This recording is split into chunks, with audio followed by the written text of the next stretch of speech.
Hello everybody, welcome back to Skillweb.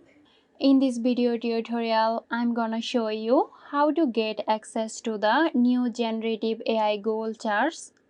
Let's have a look now.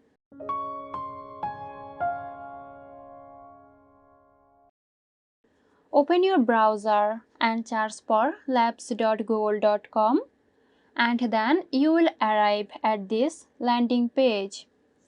Scroll down and you will see this option here.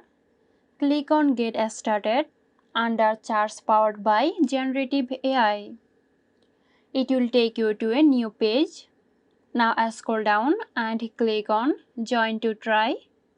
Now you can try an example. Click here. Then it will show us what we are looking for as well as sources that it found this information on and collected it.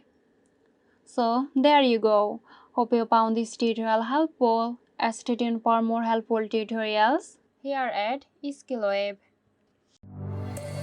This video is sponsored by Zerosoft. Zerosoft offers graphic design, UI UX design, digital marketing and web development. Elevate your brand with Zerosoft today. For more details, check the description box.